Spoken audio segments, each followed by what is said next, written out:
Step into a world where the veil between the living and the dead thins, and the ordinary becomes extraordinary.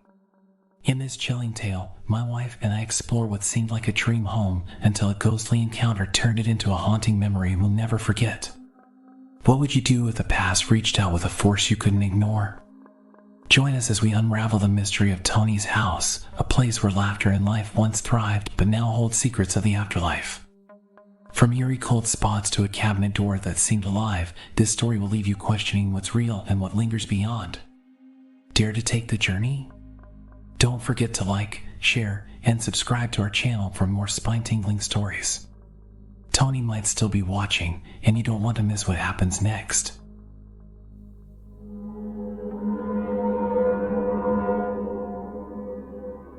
Years ago, my wife and I embarked on a search for a modest home.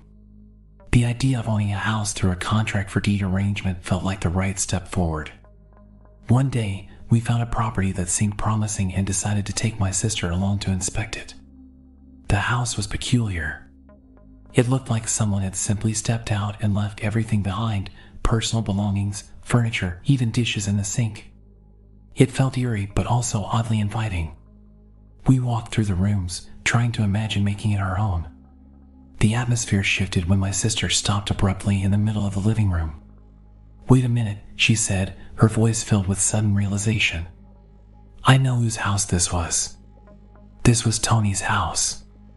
My son knew him. He died here, right in the kitchen. Her words echoed through the empty halls, and we all froze for a moment. The house suddenly felt heavier, darker, like a shadow had wrapped itself around the space. As her words settled in the air, something happened that made my heart race. A cabinet door in the kitchen, tightly shut moments before, violently flew open and slammed against my sister's backside with an audible thud. The force was deliberate, purposeful, as if unseen hands had whipped it open in anger or jest. My sister stumbled forward, her expression shifting from shock to bemusement. But instead of panicking, she turned to the air around her, addressing the unseen presence with a steady voice. "Okay, Tony, I get it," she said, as if speaking to an old friend who had just played a practical joke. Her composure amazed me, but it did little to calm the chill running down my spine. We rushed over to inspect the cabinet. It wasn't loose. The hinges were solid, and the door was secure. The floor beneath it was stable, no creaks, no shifts, nothing that could explain how it had moved so forcefully on its own. The silence that followed was deafening, as if the house itself was holding its breath, waiting to see how we would react. The incident replayed in my mind as we continued to explore the house, though with much more caution. Every corner seemed darker, every sound more pronounced. The place was alive in a way that wasn't comforting.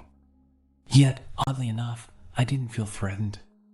My sister's words stuck with me. Tony had been a nice guy in life, known for his humor and lighthearted nature. Perhaps this was his way of introducing himself, letting us know that even in death, she hadn't lost his mischievous streak. As we moved through the house, I couldn't shake the feeling of being watched. Shadows seemed to shift in the corners of my vision, disappearing when I turned to look. The air grew colder in certain spots, especially near the kitchen where Tony had allegedly passed away. My husband, Eva the skeptic, tried to brush it off as coincidence, but even she looked uneasy. "Let's check the rest of the house," she suggested, his voice tinged with forced calm. As we entered the upstairs bedrooms, the atmosphere seemed lighter, less oppressive, but the faint smell of tobacco lingered in the air, a detail that struck me as odd since no one had lived there in months.